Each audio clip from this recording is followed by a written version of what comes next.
Il y a eu une série qui a tout changé, pas seulement une histoire de voiture, pas seulement l'histoire d'un héros. K2000, c'était un véritable mythe. 4 saisons, 90 épisodes, et Kit, la Pontiac Firebird noire dotée de la parole, est devenue une star aussi emblématique que son conducteur. Nous étions en 1982. NBC misait gros sur ce projet, et le pari a été gagné. Mais qu'est-il arrivé à celles et ceux qui ont donné vie à cet univers à l'écran? Où en sont-ils aujourd'hui, en 2026? Certaines histoires relèvent du triomphe, d'autres de la tragédie, et presque toutes réservent des surprises. Saviez-vous que l'un des acteurs clés de la série ne s'est jamais marié, malgré sa réputation de séducteur irrésistible? Saviez-vous qu'une actrice, après avoir quitté les écrans au début des années 1990, s'est consacrée à la protection des réserves naturelles de Californie? Et saviez-vous qu'un autre membre important de l'aventure est devenu l'un des visages les plus populaires des feuilletons de journée, bien loin des courses-poursuites nocturnes et des technologies futuristes? Aujourd'hui, nous allons tous vous les raconter. Attachez votre ceinture, le voyage sera long. En première position, nous avons Richard Basehart dans le rôle de Wilton Knight. Il n'apparaît dans la série que pendant quelques minutes, littéralement quelques scènes dans l'épisode pilote. Et pourtant, sans lui, K2000 n'aurait tout simplement jamais existé. Richard Basehart y incarne Wilton Knight, un milliardaire mourant qui offre une nouvelle vie au détective Michael Long en le transformant en Michael Knight et en lui confiant Kit. Ces derniers mots, « Un seul homme peut changer le monde, Michael », sont devenus la véritable devise de toute la série. Basehart avait 67 ans lorsqu'il a tourné l'épisode pilote de K2000 en 1982. Pour lui, ce n'était qu'un rôle parmi tant d'autres dans une carrière déjà longue de 4 décennies. Mais seuls ceux qui connaissaient son nom bien avant Kit mesurent vraiment l'ampleur de son parcours. Car Richard Basehart n'était pas simplement un acteur de télévision, c'était une figure majeure du Hollywood classique. En 1954, il tourne pour Federico Fellini dans La Strada, un film entré dans l'histoire du cinéma mondial. En 1956, on le retrouve dans Moby Dick de John Huston, des rôles du calibre dont la plupart des comédiens ne peuvent que rêver. En 1960, son nom rejoint le Hollywood Walk of Fame. Il appartenait à cette génération d'acteurs qui apportaient à l'écran une vraie gravité, une vraie profondeur, à une époque où Hollywood savait encore fabriquer des œuvres inoubliables.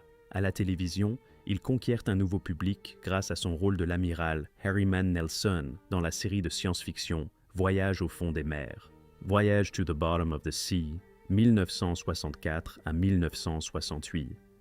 4 saisons dans la peau du commandant d'un sous-marin nucléaire. C'était déjà une autre époque, mais Basehart s'y est imposé avec la même évidence. Dans K2000, il ne joue pratiquement plus après le pilote, puisque son personnage meurt dès le début. Pourtant, sa voix résonne dans chaque épisode. C'est lui qui prononce le monologue d'ouverture de la série. K2000, un justicier solitaire dans un monde plein de dangers. Cette voix grave et solennelle est devenue l'une des signatures sonores les plus marquantes de la série. Dans sa vie personnelle, Basehart a traversé plusieurs épreuves. Sa première épouse est morte en 1950 des suites d'une opération du cerveau. Son deuxième mariage, avec l'actrice italienne Valentina Cortese, s'est soldé par un divorce en 1960. Sa troisième femme, Diana Lottery, est restée à ses côtés jusqu'à la fin. Ensemble, ils ont fondé l'organisation Actors and Others for Animals, après avoir un jour vu quelqu'un jeter un chien d'une voiture en marche sur l'autoroute. Un choc qui les a bouleversés tous les deux. L'association existe encore aujourd'hui. Richard Basehart est décédé le 17 septembre 1984, 2 ans après le lancement de K2000. Il avait 70 ans. La cause de sa mort fut une série d'ASFC. Jusqu'au bout, il a continué à travailler. Peu avant sa disparition, il avait encore récité un poème lors de la cérémonie de clôture des Jeux olympiques d'été de 1984 à Los Angeles.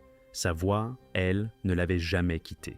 Wilton Knight n'a vécu que le temps de l'épisode pilote, mais Richard Basehart, lui, a laissé dans l'histoire du cinéma une empreinte qui ne s'effacera jamais. En deuxième position, nous avons Edward Muhlhar dans le rôle de Devon Miles. Si Kit était le cœur de K2000, alors Devon Miles en était la conscience.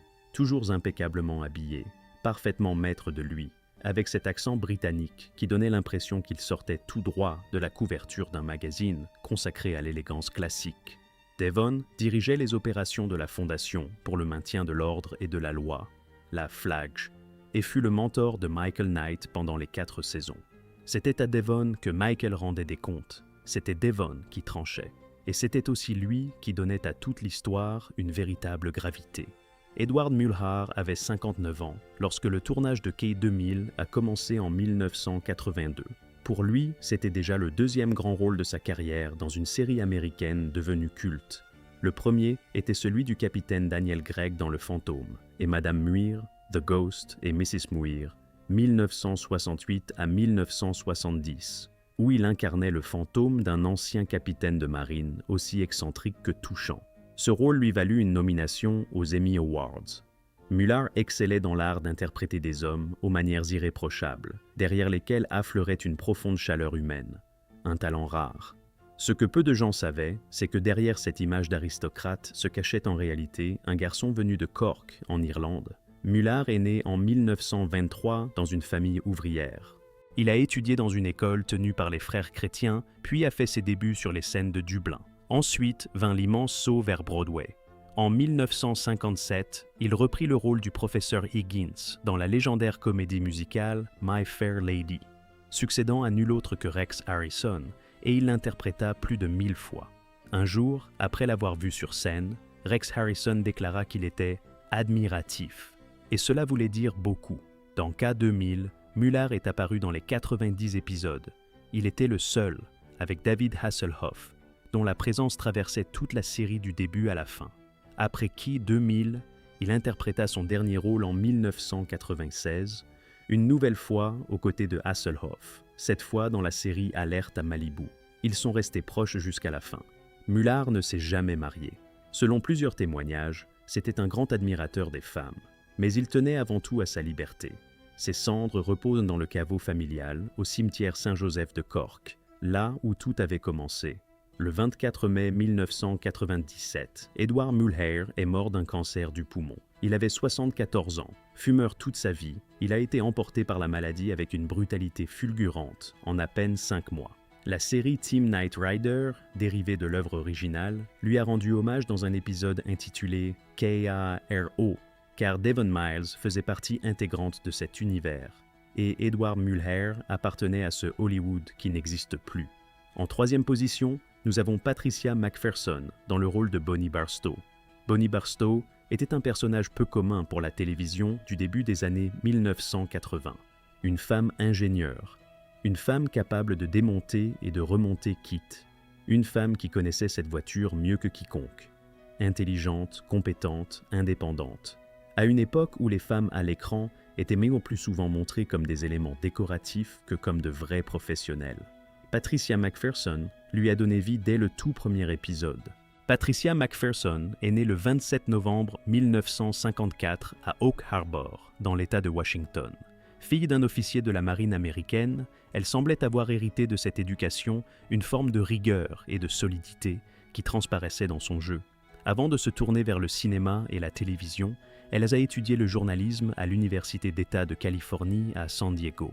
Mais Hollywood s'est finalement imposé comme une évidence. En 1982, lorsque K2000 a commencé, Patricia avait environ 28 ans. Elle apparaît dans la première saison et devient immédiatement un élément essentiel de l'équipe. Puis survient un tournant inattendu. Après cette première saison, elle est écartée de la série. Les raisons officielles n'ont jamais vraiment été rendues publiques. Elle est remplacée par Rebecca Holden, qui interprète April Curtis pendant la 2e saison. Mais David Hasselhoff et Edward Muhlhar auraient insisté pour qu'elle revienne, et à partir de la 3e saison, Bonnie retrouve sa place. Elle restera dans la série jusqu'au tout dernier épisode, en 1986. Après K2000, Patricia McPherson apparaît dans plusieurs rôles ponctuels, notamment dans MacGyver, Arabesque et Star Trek, la nouvelle génération. Mais le grand rôle suivant ne viendra jamais. Au début des années 1990, elle choisit de quitter le métier d'actrice, discrètement, sans déclaration fracassante, pour se consacrer à une toute autre vie. Patricia est alors devenue une militante active de la protection de l'environnement. Elle s'est engagée dans la défense des Ballona Wetlands, dans le sud de la Californie, un écosystème côtier unique menacé par l'urbanisation. C'était un combat bien réel, contre les promoteurs, contre certaines décisions politiques pour préserver un morceau de nature vivante au milieu du béton. Et elle continue de s'y consacrer encore aujourd'hui. En 2009, Macpherson a fait une seule véritable exception. Elle est apparue dans un petit rôle dans la série de science-fiction Warehouse 13, sur Syfy, comme un discret salut adressé au passé. Bref, mais émouvant. En 2026, Patricia Macpherson a environ 71 ans. Elle est mariée à James Garrett et vit en Californie. Elle participe parfois à des rencontres de fans de K2000, comme pour rappeler que derrière le vernis brillant de la série, il y avait aussi des personnes guidées par de vraies convictions. Bonnie Barstow a montré aux jeunes filles des années 1980 qu'une femme intelligente en combinaison de travail pouvait être, elle aussi, une héroïne à part entière. Patricia Macpherson l'a prouvé dans la fiction, puis dans sa propre vie. En 4e position, nous avons Rebecca Holden dans le rôle d'April Curtis. Elle n'est restée dans la série qu'une seule saison. Une seule, et puis plus rien. Mais cela a suffi pour marquer les esprits. Rebecca Holden interprétait April Curtis, spécialiste en informatique, brillante et élégante, arrivée pour remplacer Bonnie Barstow durant la 2e saison de K2000, en 1983 à 1984.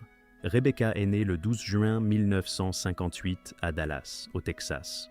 Avant de rejoindre K2000, elle s'était déjà fait remarquer comme visage de la célèbre campagne publicitaire du shampoing Breck, la fameuse Breck Girl, dont les photos s'affichaient dans les magasins à travers toute l'Amérique. C'est d'ailleurs l'un de ces spots publicitaires, diffusés pendant le Super Bowl, qui aurait attiré l'attention du producteur Aaron Spelling et ouvert à Rebecca les portes d'Hollywood.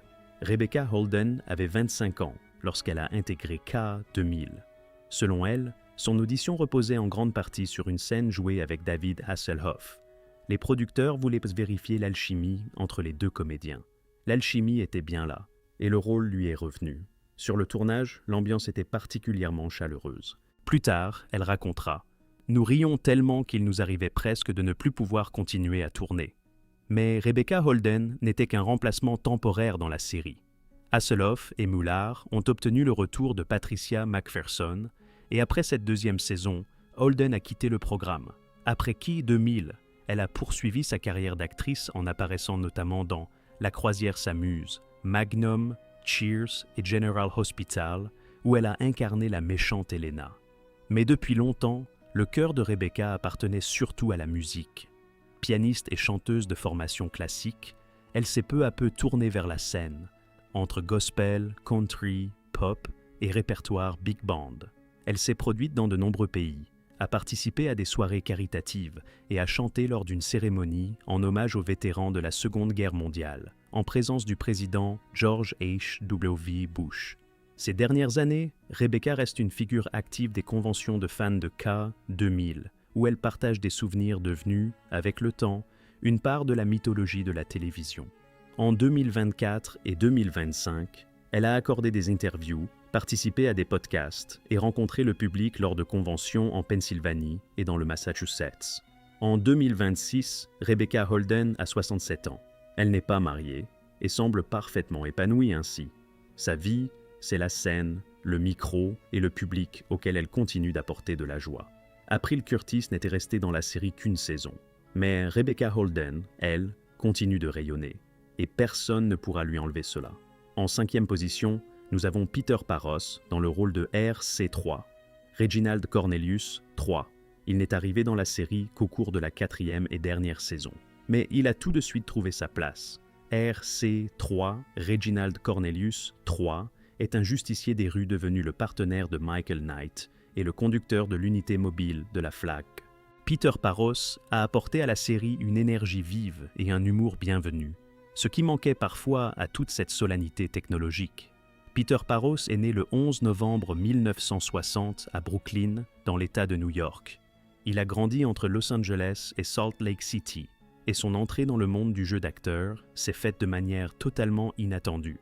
Il travaillait dans un studio d'effets spéciaux, où il fabriquait des miniatures et des maquettes. Et c'est là qu'il est tombé amoureux du cinéma. Dans des interviews, il l'a reconnu avec franchise. Ce n'est pas l'aspect shakespearien du métier qui m'attirait. Je voulais devenir le Schwarzenegger noir, une sincérité désarmante. En 1985, lorsque Parros rejoint K2000, il a 24 ans. Il apparaît tout au long de la 4e saison et parvient à rendre RC3 mémorable, malgré un temps de présence à l'écran relativement limité. Après K2000, sa carrière prend une direction inattendue, celle des feuilletons quotidiens.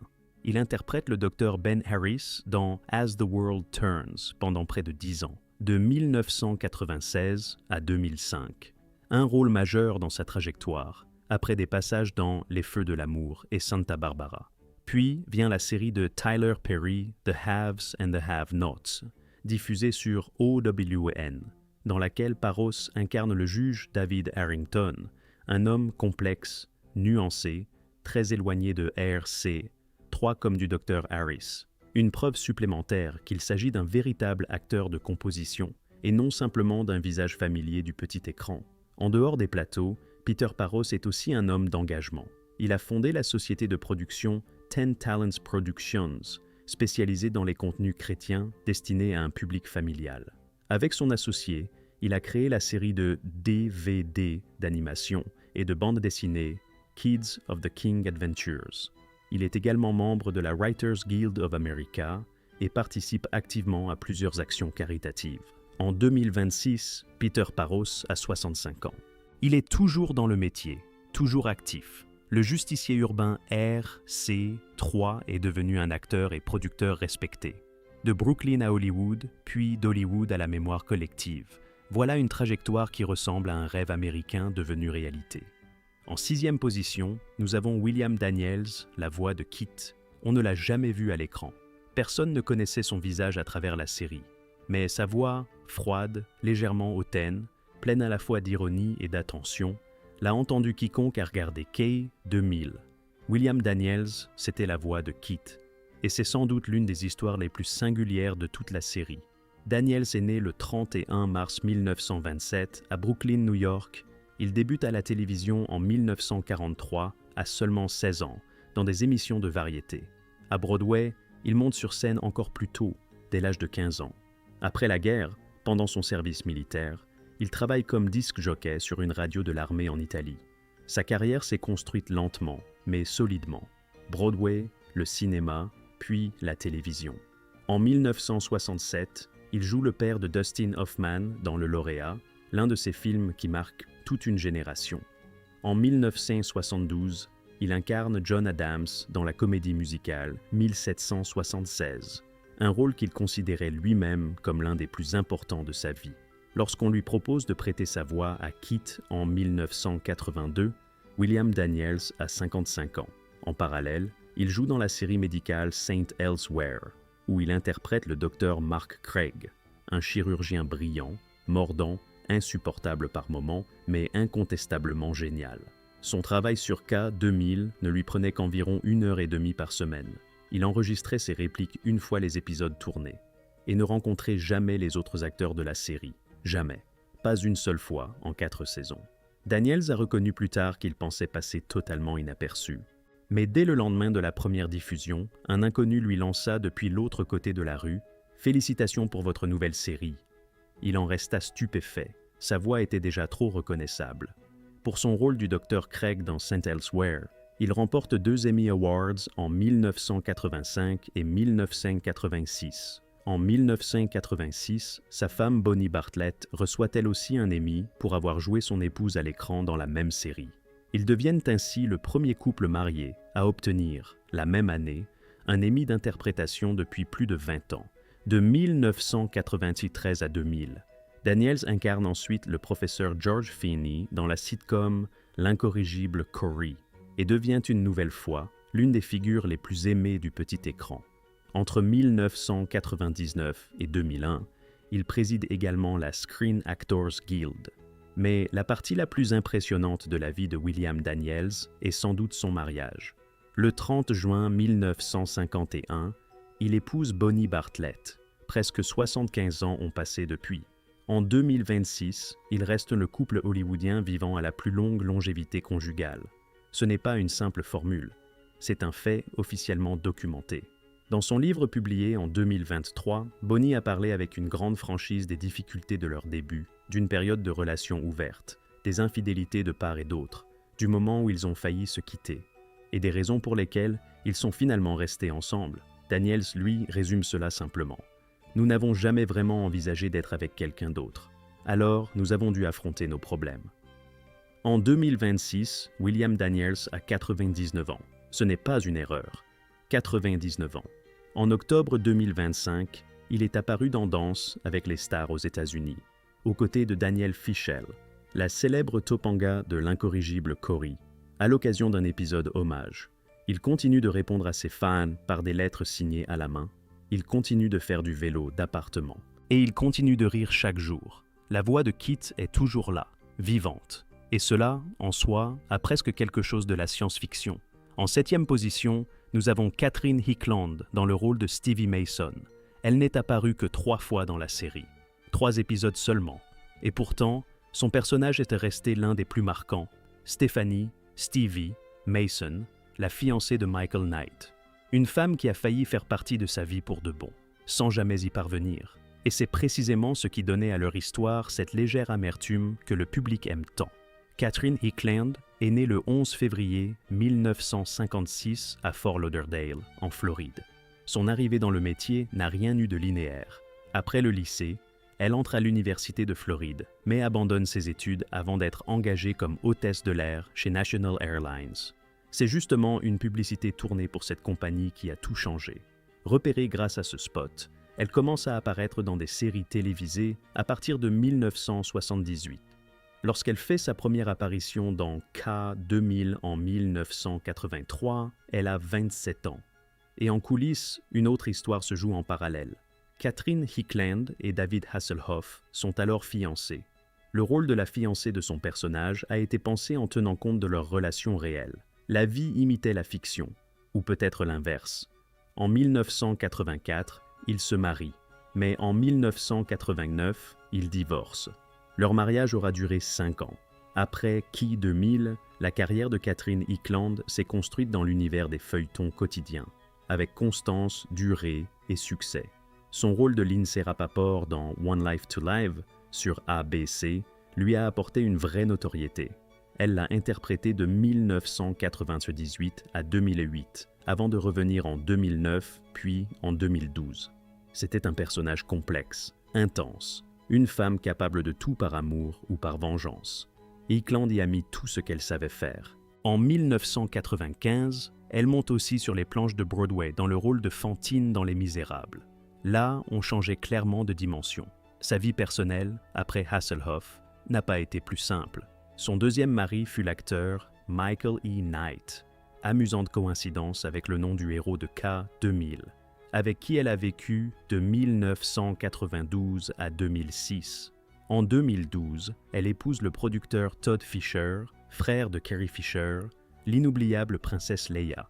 Le couple partage sa vie entre Las Vegas et la Californie. Mais le tournant le plus inattendu de sa biographie est sans doute arrivé bien plus tard. En 2008, Catherine Hickland s'est formée pour devenir hypnotiseuse professionnelle. Pas comme simple loisir, mais comme véritable seconde carrière. Elle a créé son propre spectacle, mêlant hypnose comique et mentalisme, qu'elle présente lors d'événements d'entreprise et de spectacles privés. En parallèle, elle a développé sa marque de cosmétiques Cat Cosmetics, fondée dès 2001, et publié un livre sur la reconstruction après une rupture, The Trent Day Heartbreak Cure. En 2026, Catherine Hickland a 70 ans. Elle reste active sur les réseaux sociaux, participe à des événements de fans de K, 2000 et possède toujours une réplique de Kit. La voiture peut même être louée pour des événements via son site. Hypnotiseuse, entrepreneuse, ancienne fiancée de Michael Knight. Certaines personnes savent réécrire leur histoire encore, et Catherine Hickland en est un parfait exemple. En 8e position, nous arrivons enfin à lui, à celui autour duquel tout a été construit. David Hasselhoff, dans le rôle de Michael Knight, le justicier solitaire, l'homme qui n'avait besoin d'aucun partenaire humain parce qu'il avait Kit, et à eux deux, ils donnaient l'impression de pouvoir réparer un monde qui partait de travers, ou, au minimum, d'attraper les méchants avant la coupure pub. David Hasselhoff est né le 17 juillet 1952 à Baltimore, dans le Maryland. Enfant timide, il a trouvé très tôt un refuge dans la scène. Il joue déjà dans Peter Pan à l'âge de 7 ans, et très vite, le théâtre devient plus qu'un passe-temps, une façon d'exister. Plus tard, Il étudie notamment au California Institute of the Arts, avec cette idée fixe qui ne le quittera jamais vraiment. Faire partie du monde du spectacle, non pas en marge, mais au centre.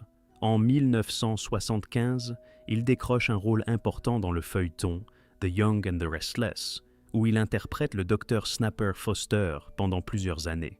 Avant même K2000, il est donc déjà un visage familier de la télévision américaine. Lorsque le premier épisode de Q2000 est diffusé, le 26 septembre 1982, Hasselhoff a 30 ans.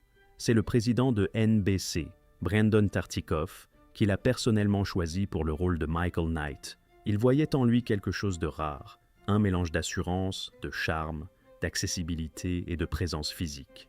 Et il ne s'est pas trompé. Michael Knight n'était pas seulement un héros d'action, il incarnait une forme très particulière d'optimisme des années 1980. L'idée qu'un homme seul, armé de courage, de technologie et d'un sens moral très simple, pouvait encore redresser les injustices. Hasselhoff avait exactement ce qu'il fallait pour rendre cela crédible. Très vite, la série dépasse le simple cadre du divertissement télévisé. K2000 devient un symbole culturel. La voiture, bien sûr, est entrée dans la légende. Mais sans Hasselhoff au volant, sans cette manière très particulière qu'il avait de jouer le héros sérieux sans jamais devenir rigide, le mythe n'aurait probablement pas tenu. Il savait rendre Michael Knight à la fois plus grand que nature et étonnamment proche. Il avait l'élégance du sauveur télévisuel, mais aussi ce petit quelque chose d'humain, presque vulnérable, qui permettait au public de s'attacher à lui semaine après semaine. Et puis, après K2000, il y a eu Alerte à Malibu. Encore une fois, Hasselhoff ne s'est pas contenté de jouer dans une série populaire. Il a participé à un phénomène mondial. Grâce à K2000 puis à Baywatch, il a fini par entrer dans le Guinness World Records comme l'homme le plus regardé de l'histoire de la télévision. Ce n'est pas une formule journalistique. C'est bien le titre qui lui est attribué par Guinness, notamment en raison de l'audience gigantesque de Baywatch à son apogée. Mais la célébrité de Hasselhoff ne s'est jamais limitée à la télévision. Il y a aussi eu la musique, et là encore, son parcours a pris une tournure inattendue. En Europe, et surtout en Allemagne, il est devenu une véritable star de la chanson populaire. Là où beaucoup d'acteurs tentent un album sans lendemain, lui a réussi à bâtir une seconde identité publique. Cela a renforcé encore davantage son statut de personnage unique. Un acteur américain qui, sans être toujours pris au sérieux par les élites culturelles, a pourtant marqué profondément l'imaginaire collectif de plusieurs pays et de plusieurs générations. Sa vie privée, en revanche, fut nettement moins lisse que l'image solaire qu'il renvoyait à l'écran. Son premier mariage, avec l'actrice Catherine Hickland, a duré de 1984 à 1989. La même année que leur divorce, il épouse Pamela Bach, avec qui il aura 2 filles, Taylor et Hailey. Ce second mariage durera jusqu'en 2006, avant de se terminer dans une séparation douloureuse et très médiatisée. À cette période, la vie de Hasselhoff se fissure en public. Ses problèmes d'alcool deviennent impossibles à cacher, et une vidéo particulièrement humiliante diffusée en 2007 vient transformer sa chute personnelle en spectacle national. Il a ensuite parlé ouvertement de son alcoolisme, de ses rechutes et de ses efforts pour se reconstruire. Et pourtant, malgré tout cela, il n'a pas disparu. C'est peut-être même l'aspect le plus frappant de son histoire. David Hasselhoff a passé une partie de sa vie à lutter contre sa propre caricature, contre ses excès, contre l'usure de l'image publique, et il est tout de même resté debout. En 2018, il se marie pour la 3e fois avec la mannequin galloise Hayley Roberts, rencontrée quelques années plus tôt lors de l'émission Britain's Got Talent. Leur différence d'âge a souvent attiré les commentaires, mais leur relation semble lui avoir apporté une stabilité réelle, presque inattendue, après tant d'années de chaos. Puis, la vie l'a frappé de nouveau. En mars 2025, son ex-femme Pamela Bach Hasselhoff est morte à Los Angeles à l'âge de 62 ans. Les autorités ont conclu à un suicide. Pour Hasselhoff et leurs 2 filles, ce fut un choc d'une violence terrible. Il a alors demandé publiquement le respect de la vie privée de sa famille pendant cette période de deuil. Derrière l'icône kitsch, derrière la star internationale, on retrouvait soudain un homme confronté à une douleur très intime, très réelle, impossible à transformer en spectacle. Comme si cela ne suffisait pas, sa santé a elle aussi suscité l'inquiétude peu après. En mai 2025, il a été vu en fauteuil roulant à l'aéroport de Los Angeles après une opération du genou. L'image a fait le tour de la presse People, celle d'un homme vieilli, diminué, plus fragile qu'on ne voulait l'imaginer. Mais les mois suivants ont raconté une autre histoire.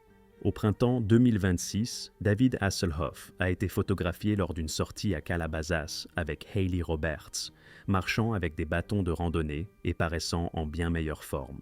Ce n'était pas un retour triomphal au sens hollywoodien du terme. C'était quelque chose de plus discret.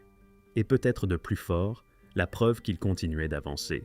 Et il continue aussi à travailler. Le projet Offreding, tourné en Nouvelle-Zélande avec Rhys Darby, semblait un temps condamné à rester dans les cartons après les difficultés de la société de production initiale. Mais en mai 2025, Warner Bros. Discovery Australia et New Zealand en a acquis les droits pour le marché néo-zélandais, permettant enfin au programme d'aboutir. Même à plus de 70 ans, Hasselhoff reste donc un homme de télévision, un visage que l'on remet sans cesse en circulation, comme si l'écran refusait tout simplement de se passer de lui. En 2026, David Hasselhoff a 73 ans. Il n'est plus l'homme des années 1980, bien sûr. Le physique a changé, le mythe aussi. Mais le plus étonnant, au fond, est peut-être qu'il n'a jamais complètement cessé d'être David Hasselhoff. Pas seulement une ancienne star, pas seulement un souvenir pop, pas seulement un mème ou un symbole de nostalgie télévisuelle. Il reste un survivant de sa propre légende. Michael Knight sauvait des inconnus à l'écran. David Hasselhoff, lui, a passé des années à essayer de se sauver lui-même. Et le fait qu'il soit encore là aujourd'hui, cabossé, imparfait, mais vivant, debout, toujours reconnaissable entre mille, a quelque chose de profondément émouvant. Dans une série comme K2000, cela aurait ressemblé à la fin idéale d'un épisode. Dans la vraie vie, cela ressemble simplement à une victoire. Il y a 44 ans, une Pontiac Firebird noire est apparue sur nos écrans. Et elle n'en est jamais vraiment repartie. K2000, ce n'est pas qu'une simple série. C'est une capsule temporelle. Une époque où l'on croyait qu'un seul homme pouvait réellement changer le monde, ou au moins arrêter le méchant avant la coupure pub. Certains membres de cette équipe sont partis trop tôt. D'autres ont trouvé leur voie dans une vie complètement différente. Et certains continuent encore à se battre aujourd'hui. Mais chacun d'eux fait partie d'une histoire dont on se souvient toujours. Si cette histoire vous a touché, dites-le nous en commentaire. Pour vous, qui était le personnage le plus marquant de K2000 ? Abonnez-vous à la chaîne pour ne pas manquer le prochain épisode. D'autres histoires arrivent sur celles et ceux qui ont, un jour, marqué nos écrans. À très bientôt.